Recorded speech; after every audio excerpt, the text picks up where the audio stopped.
Get ready for Week 2. The Stage 2 champions picked up where they left off in Week 1. Can anyone take down the NYXL this week? And New York, a clean sweep. Will London rebound and avenge their Stage 2 semifinal loss against Philadelphia? Philly in the semifinals will take it. They're finally here. Shanghai's 5 new members break down their communication and goals for the rest of the Overwatch season. 10판 이상 이기는 걸로 제 목표를 삼겠습니다. Plus, pull up a chair and join our players roundtable featuring Fissure, Badozen, and Effect. 오버워치를 하게 된 계기. And do you smell what the crew is cooking? This is Watchpoint. Welcome to MLG's Watchpoint, everybody. It's Puckett. We got the boys. It's Monty, Doa, and Mr. X. We're gearing up. Week 2, Stage 3. How you guys doing? Great. How about you? Fantastic. I'm waking up. Had my coffee. Are you? Yeah? I'm all right. Is that true? Feeling good? You ready to jump right into like, this? what, 4 or 5 p.m.? It's about time to wake up, I suppose. Yeah. I'm a gamer. It's esports morning. It's esports, gamer. morning. Esports morning goes until at least 6 p.m. Totally true. Let's jump right into this, guys. And as we get all set for Week 2 of Stage 3, we should start at the top of the league, right? The New York XL have just 2 losses the entire season, and they rolled the 2 more wins here in Week 1. Now, in Week 2, they take on Boston Thursday, and we know this Boston squad has recently released Dreamcasper. So, Doa, what does this mean for the Uprising's DPS lineup moving forward?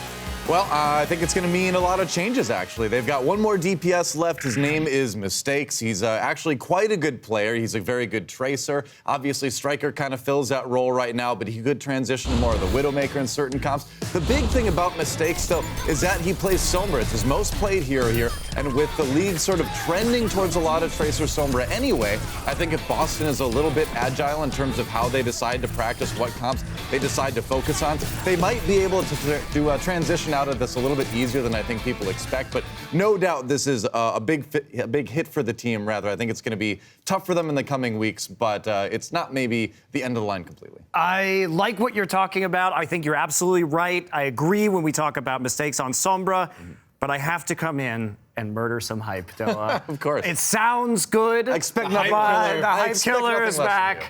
I am really concerned about this team because what Dreamcasper did was that he brought such a flexibility to this roster. They were maybe the best team in the league at playing around his Pharah. I'm concerned that they may get locked into a double hit scan role. We've seen Mistakes practicing some Genji, but I'm not sure exactly at what level he's playing that Genji yet. So it's going to take time. And factually, Boston is competing with a lot of the middle of the table teams for a top 6 spot in the playoffs. They're only really 1 match above getting knocked out of the playoffs right now. And I can't imagine that they are going to continue to hold a playoff slot until the end of the season. Because even if they start to look better, it's going to take time. And I think it's going to be too late.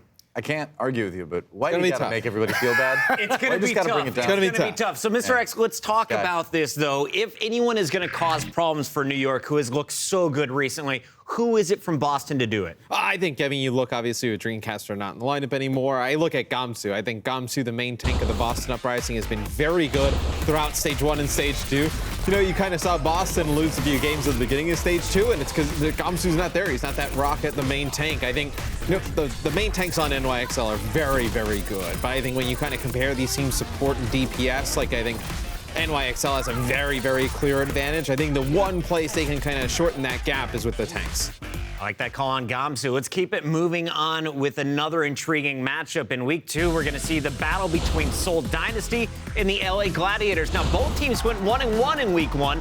So, Doa, what's the biggest question mark for the Seoul Dynasty right now? Well, I think you have to say the question is, who are they going to play, right? We've seen Zephyr and Guido come in there kind of inexplicably against Valiant. Didn't work out too well. So that's the biggest question right now. I think obviously you put Jae-Hong over Guido, right? But in terms of the diva, Zephyr or Toby, we've got some stats to look at there. And I think Zunba is clearly ahead in the stats for Week 1, no doubt about that. But if we look at them stylistically, Zephyr in a lot of their games, I looked at Temple of Anubis specifically from this week. Zephyr likes to just pick someone and fly off after them, chase him. He's like, this is a guy I'm going to fight and kill in this fight. whereas Zumba does a much better job of doing a lot of U-turn charges, as a Hex like to call them, right? Where you push in, you poke a little bit, you fall back, you protect your supports, you protect your DPS, and he also does a good job of pushing out the tanks as well. When the Winston jumps in, after that charge is down, he's just bouncing them away so they can't quite get in range to keep harassing. So I think no doubt you go with Zumba, but the question, as you said, is who are they going to play? Zumba, that's the guy I want to see in the lineup as well. Let's talk about the Gladiator side of things here, Monty. They have some questions of their own. You now have Silk Thread in the mix after picking him up from the Valiant. So how should you rotate your DPS players? Because it seems to be an ongoing question for this team. I don't know if I have the answer for you. They did have a pretty even rotation last stage between Asher, Surefour, and Hydration, but we've seen a lot less Hydration now.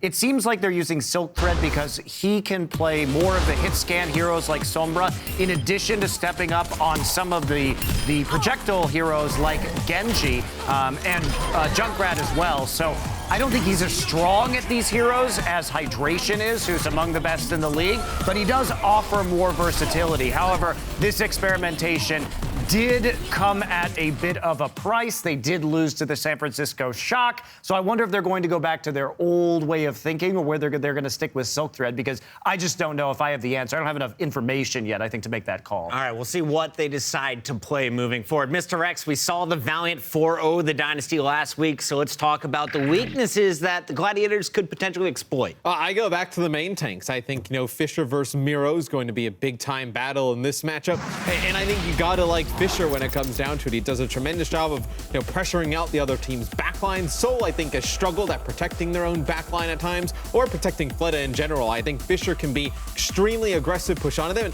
And if Miro dives in deep, who's he going up against? Shaz, a tremendous Zenyatta player who can definitely deal with him. I think Fissure, though, is going to suffer in this meta because we've seen him be very good at using his Primal Rage, but it's a lot harder to use your Primal Rage when you're playing into a Sombra because you dive in and you can't interrupt because you're at melee range. So if you get hacked, you're a 1,000 HP ult battery, basically. So I think players like Gamsu and Fissure, who were very dependent on opening up space and getting eliminations with that Primal Rage, are going to suffer the most. I will say, maybe we see him make some changes because to your point, the San Francisco Shock did a great job against the Gladiators doing that to Fisher.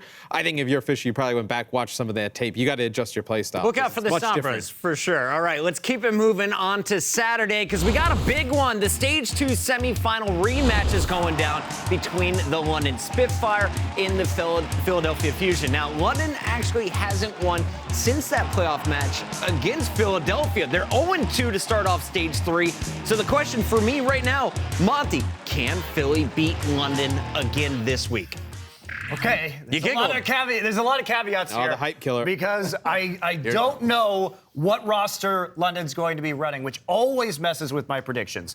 If they are running their A-team roster, and again, this roster did lose to the Philadelphia Fusion, but I don't think they were prepared for the Philadelphia Fusion. I think the Fusion made a lot of adjustments that London wasn't ready for. I don't think they're going to second-guess them again. They are going to go back and review this tape, and the way I see it, they were drawn into a Widow versus Widow fight the last time they played, which Carpe was truly spectacular in. But this went to 5 maps as it was, and I think London in this series will be better prepared, despite their 0-2 week to start things out, and also determined to win. Because realistically, if they want to make stage playoffs, they basically have to go 7-3. So there's little room for error for the rest of the stage. Pretty much. And one of the things that London kind of struggled with in their match against Philly during the playoffs was protecting those supports, right? So now they have to think about it from a way they may not have in that semifinal match. I don't think they were taking Philly seriously. I think they were thinking of Philly as the old Philly, where Fraggy was diving in very recklessly. I agree, yeah. We didn't see that in the semi. He was very patient, and I think it kind of made London a little bit impatient, and they opened themselves up to the counter dive.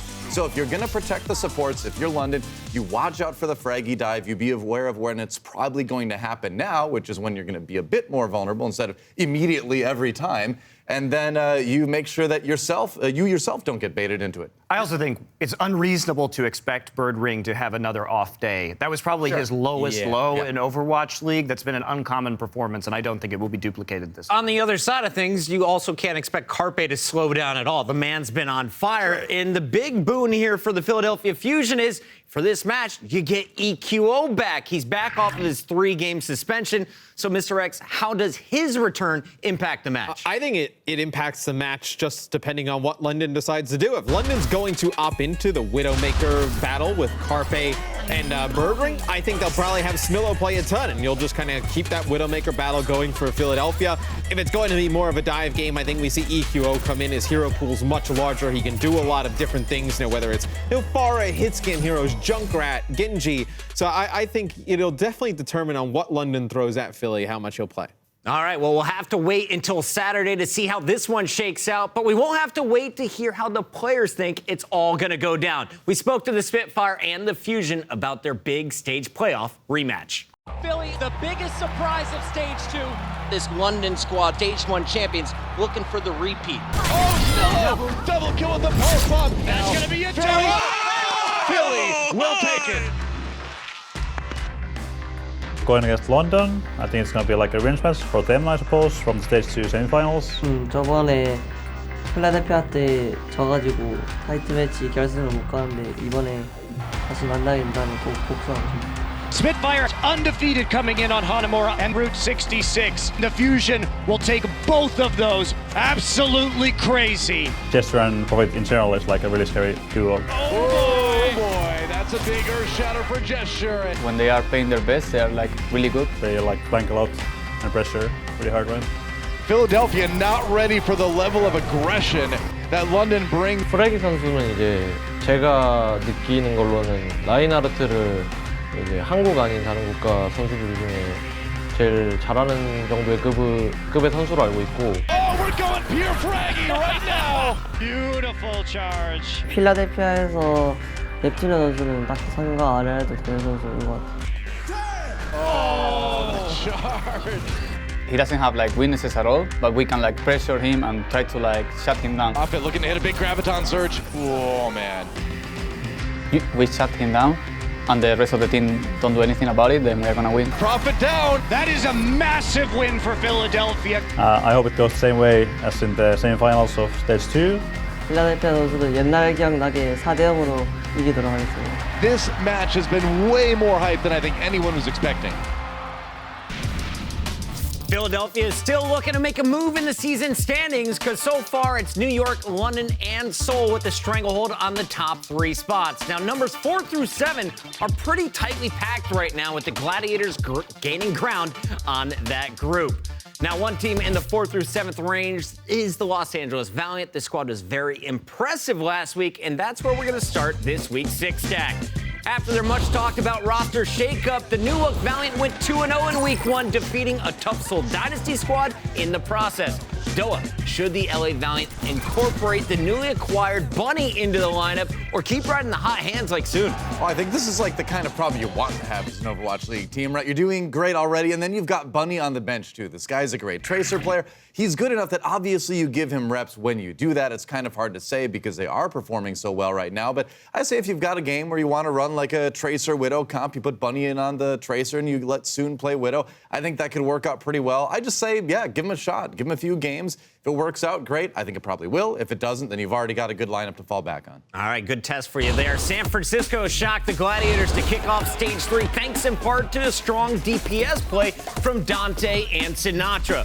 However, they showed some limited comp versatility in their next matchup, and they were shut down by Seoul. So, Mr. X, how can San Francisco continue to improve here in Stage 3? I think you just need to figure out when you're going to bring some of these other players in. Obviously, you have Architect on the roster now, Baby Bay as well.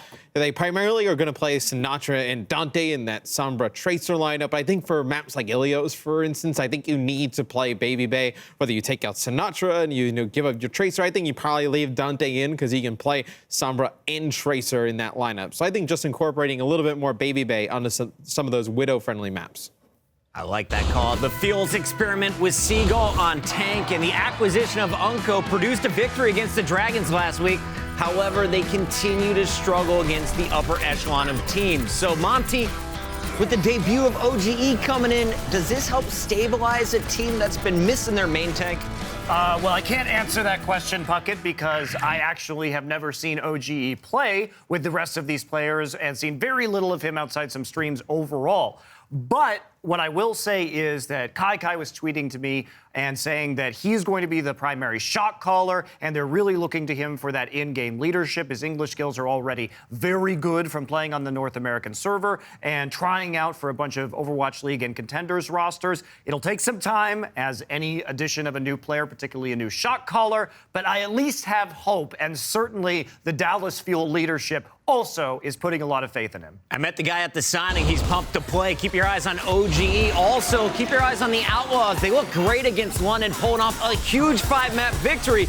But then things came crashing down as they got 4-0'd by the Uprising. So, Mr. X, which direction are the Outlaws heading in the standings? I think they're going to go up in the standings. I think this is a meta that can be pretty good for the Outlaws in terms of the map pool and then the slower compositions you can play on this. A lot of decent maps for Junkrat Widow compositions. And I think with how good Sombra is right now, I don't think you really need to be so reliant on that Tracer. I think Sombra is a hero that Jake can pick up and play at a pretty high level, and I think Linkzer's Tracer is definitely improved. So I think this is a Outlaws roster that's kind of built for the overall playoffs at the end of the year. Outlaws on the up. Now things seem to have cooled down for the Florida Mayhem. After finishing strong in Stage 2, they're off to a tough start. But they've got players like Saya Player in the mix now. The question is, can they get more than their one map win that they got last week? Monty, how should the Mayhem rotate their DPS players moving forward? I think that they're trying to use Tavik on the Tracer in conjunction with the Widowmaker from Saya Player on certain maps, because they also want to be able to flex into Tracer and Genji dive at the same time. It's not giving them the strongest Tracer Widow pair as if they were to run Saya Player and Logic, so I guess I'd like to see a bit more of that just to get the temperature on it and see if it's going to be, in fact, better, even though it does lock them into more limited compositions. And I think it also comes down to further integrating Saya Player into the roster, but he has had some amazing individual plays so far, but I do want to see a bit more diversity in the DPS duos. My favorite flanking Widow. All right, the 3 remaining Shanghai signings have finally made their debuts in the Overwatch League for Shanghai Dragons. However, their winless streak continues. So, Doa, you predicted that this squad was going to get the win against Dallas last week. It didn't happen. So I'm going to ask you the same question again, but for real this time. Please circle a date for the Dragons' first victory. Get Prophet Crumbs back. All right, guys. We don't need Prophet Crumbs, because on 4-4, I predicted Shanghai to win. Now, what I did not count on was that Undead and Dia wouldn't be in the lineup. Couldn't have seen that one coming in. Also, Seagull and Mickey were a pretty decent tank combination, which I don't think any of us expected either. So, now, looking forward, I've got one thing to say to you. 420 blaze it with Dragonfire. That's right. On April 20th, the Shanghai Dragons will play Florida Mayhem. And although Florida admittedly is improving a bit, I think Shanghai will be improving as well. They'll have a few weeks under their belt with the new players. These guys are kind of improving in communication. Their strategies should be better. So I think that will be the next best chance for Shanghai to finally put a win on the board. We'll see if it happens, but that's my next prediction. All right. By that time, awesome guy and Saya Player will be fully integrated into the roster. They made me pick something. I didn't have a choice here, all right? Forecasted like, I think it's reasonable. You're doing what I can. Sometime in 2019. Hashtag Unleash the Dragon. Oh, that's rough. We're going to see if Doa is right this time around. The Dragons may take some time to gel with the new lineup, but it is a process that they're excited for. Shanghai Dragons, a lot of fans here for them today. So much love for this team. So many fresh faces. Otto, Fearless, Damon, Gaguri, Sky, and Altering in the starting lineup. 거의 진짜 신생팀이다. 6명 중에서 5명이 새로 들어온 사람들이라서 시간이 좀 많이 필요할 것 같아요. Gaguri finds effect, and that'll be it. And Gaguri and Fearless make a really nice play there. 상하이 드래곤즈에 들어오게 된 소감은 중국어가 매우 어렵습니다. Meanwhile, and Damon. 因为我们有新队员嘛，沟通问题很大。 중국인들이랑 같이 생활하다 보면 자연스럽게 어떤 말이 어떤 뉘앙스로 이게 어떤 말인지 대충 감이 오더라고요.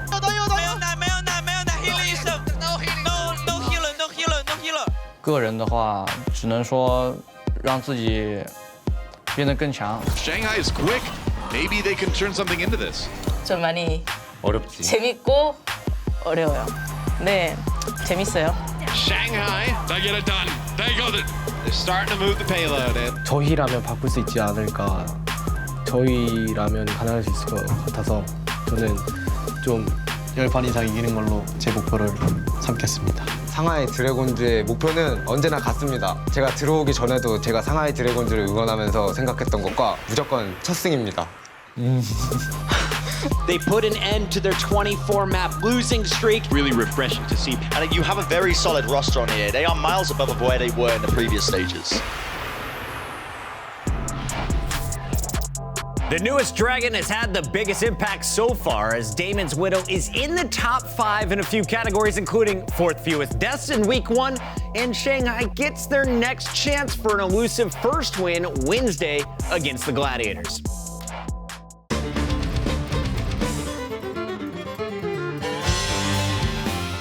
Welcome back to Overwatch. Of course, I'm Chef Monty. As usual, our contestants have been slaving away to prepare dishes that will preview Week 2 of Stage 3 in Overwatch League.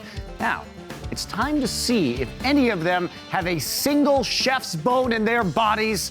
First up, our analyst, Mr. X. I'm a great chef, as you can see by the foods that I prepared here. I'm preparing a dish for Wednesday's Shock vs. Valiant matchup. And this match is all about those young players, the guys who just turned 18 on both sides of this match. For San Francisco, I've prepared a delicious Shock and cheese. It's perfect for 18-year-olds like Super and Sinatra, who helped them get that big win over the Gladiators. I've also got a Dante dog cooked to perfection. I think Dante's Sombra could be huge against the Valiant this week. And on top of that, we got some organic relish. This is actually made from pickled moth brains. Moth intelligent play could give Sinatra and Dante the support they need to slow down the Valiant. And for the Valiant, I've got some Space Nuggets, as you can see, beautifully shaped into stars here. Space just turned 18. He was playing absolutely out of his mind in Week 1. Space vs. Super in the tank matchup is one that I know I'm really excited for. We'll be dipping these in a Valskaya sauce as well as an Ilios aioli. I think both of these maps favor Los Angeles in this one. And for dessert, I got a Custa cake. Custa looks like a key addition for the Valiant. I think, like this cake, he puts this over the top. I think I'm going to regret this, Mr. X, but let's have a go at your very childish and American food. This is very prestigious food. How is it cooked? Mr. X? Have you actually tried this food? No, I prepared it and I didn't want to try it. Tell me if that is good. I love your analysis as usual, Mr. X, but you look like you've never even set foot in a damn kitchen. You know how I know that? Have you been in a kitchen recently? No. You're wearing a hoodie under here. Or unless you're trying to lose a few pounds before your weigh-in, you're not going to be in a hoodie in a hot kitchen. Where did you get this? You just heat it up in the microwave? Yeah. Even your presentation is sloppy. Look at this ramekin. You see that sauce on the side? See the sauce on the side? Can't even present the food right. I think ramekins are circular. I don't know if that's a ramekin. Don't argue with me, Mr. X. Okay. I'm sorry, Chef Monty.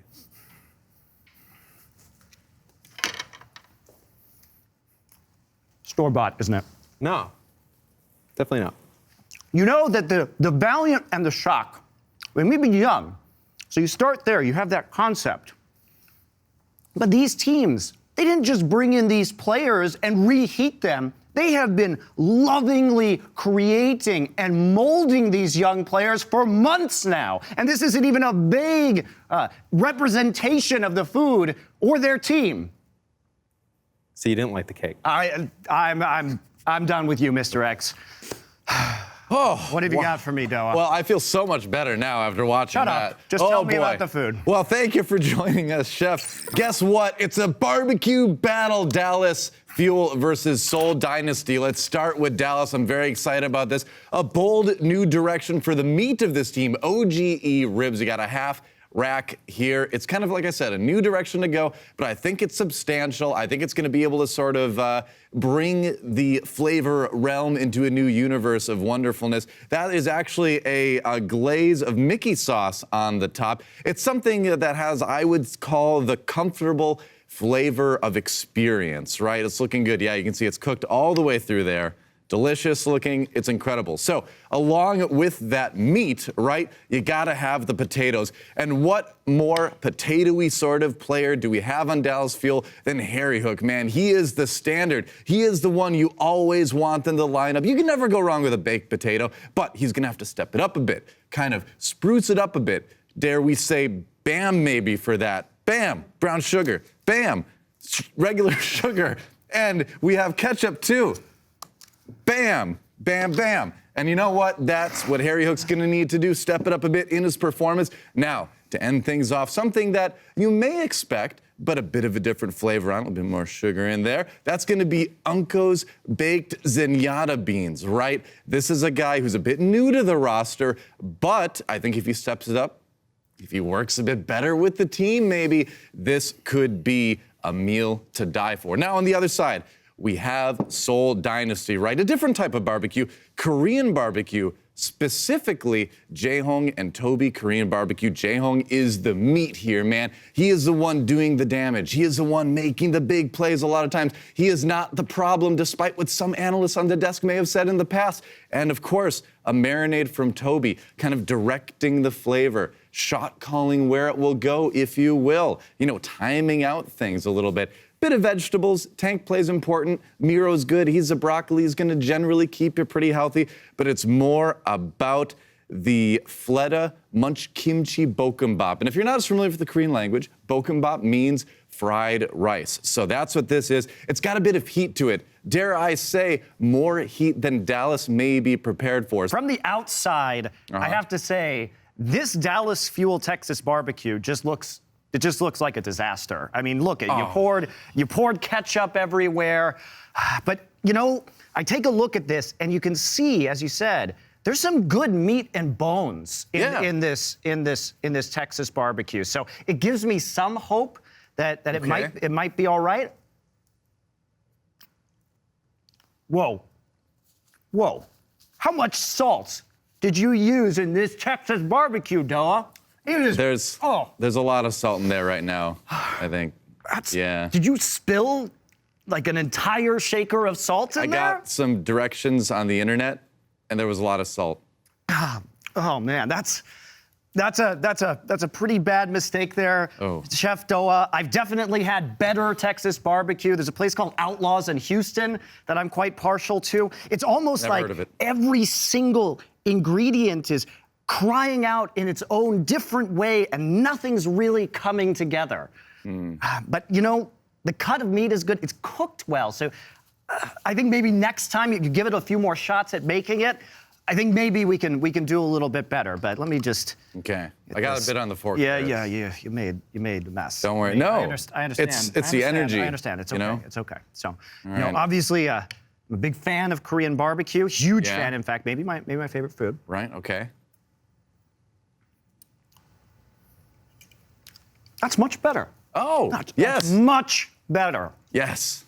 I feel like this Seoul Dynasty barbecue was definitely better like a year ago when I had it in Korea. In some ways, it seems sort of like a shadow of its former self. Maybe not as fresh. The ingredients not quite coming together. Maybe there's an extra ingredient that you could get from Korea, bring it back here and incorporate into the dish. It's pretty good, but it's not. I've had your barbecue before. It's not blowing my mind like it used to. I was thinking aged to perfection here. But it's a little. You didn't try the Bokkeumbap. It's a little. Let's try a little bit. Here, let me. No, please. no. You sure? No, it's fine. Thank you. What if I scoop it onto the lid here? I'm fine. Thank you, Chef Doa. Your presentation is just losing points left and right. About the same. So, all right. Well, you're last up. It's our final contestant, Wolfgang Puckett. What have you got for me? Well, my dish is a preview of my favorite Overwatch League caster. It's very well-rounded, very complex, and surprisingly sweet. I call it the Monte Cristo. Oh, okay. All right. This is, I've had these a lot before, so we'll see how you're doing here, all right?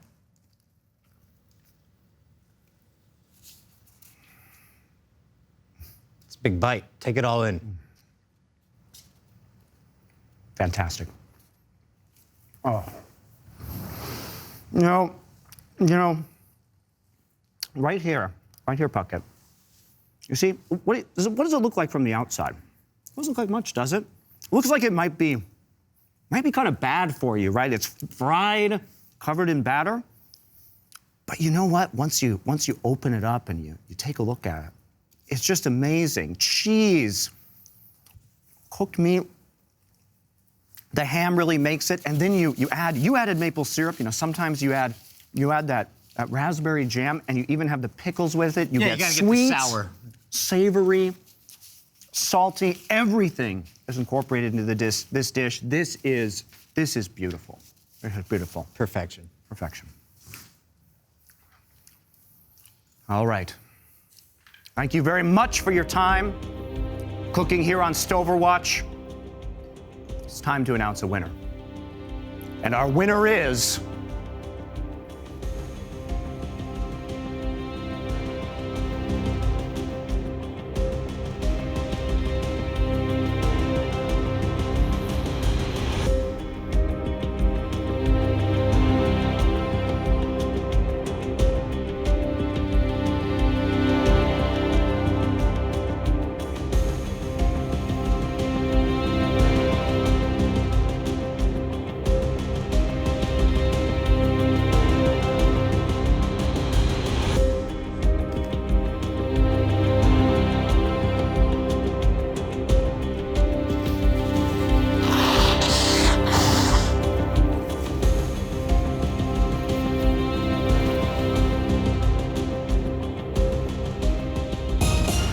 Congratulations, our winner is Wolfgang Puckett.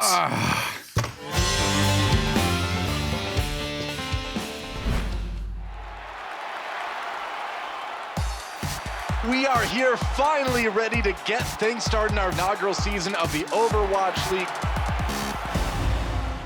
이거 재능이네. 우리는 그래도 그러니까 제가 느낀 건데 프로게이머를 하는 데 있어가지고 두 가지 부류가 있는데 세 가지구나. 정말 엄청 진짜 미친 듯이 노력해가지고 여태까지 아무것도 안 해왔지만 그냥 프로 준비해가지고 엄청나게 많이 해서 프로가 된 사람. 그리고 이제 이전에 다른 프로게이머를 했어가지고 어떻게 연습을 하는지 아는 사람. 수월하게 프로게이머를 한 사람. 그리고 그냥 재능 있는 사람. 그냥 잘해 진짜로. 그냥 재능 있어가지고 막 랭킹 1등 찍고 내가 봤을 때는 약간 그런 부류인 것 같아. Effect reigns supreme. The man is a monster. 오버워치를 하게 된 계기. 원래 프로게이머를 하고 있었던 거. 프로 생각하고 해서 게임을 하다가 너무 질려가지고 이제 좀 질린 단계가 와서 이제 좀 새 게임을 해보자 해가지고 이제. That is dirty right there. 근데 오버워치 FPSL에서 처음에는 좀 이건 좀 아닌 것 같은데 그래서 메인 탱커 마침 딱 에임이 필요가 없더라고. 라인하러 그것도 당했지. 그때 라인 잘 맞아가지고 프로 준비를 했지. 저는 이제 대학교 다니면서 하다가 이제 부럽다. 대학교가 너무 저한테 적응이 안 되는 거예요. 막 술 문화 이런 게 이제 좀 싫어해가지고 짜증난다 그래서 그냥 집에 있는 시간이 많아지다 보니까 이제 스타투를 하는데 친구들이랑 스타투가 개 재미가 없는 거예요. 근데 오버워치가 나온다 해서 어느 순간 또 유명해졌어. 재능이 있었네. 재능이 있네 확실히. 이건 재능이다. Effect is a hit scan god. It's a bonanza for Effect. Who's next? 리그 끝나고는 이제 제가 하고 싶은 건 게 원래 크리에이터 막 음악이나 막 그림 같은 거 그리는 거 그냥 원래 직업 자체를 그쪽으로 잡고 있었는데 창작자 자체를 잡고 있었는데 그래서 그거를 계속 이어갈 생각이에요. 리그 중 잘해서 사람들한테 제일 기억에 남는 선수로 남는 게 내 목표야. 시즌 1 최고의 제냐타. 그렇지. 시즌 1 타이틀과 함께.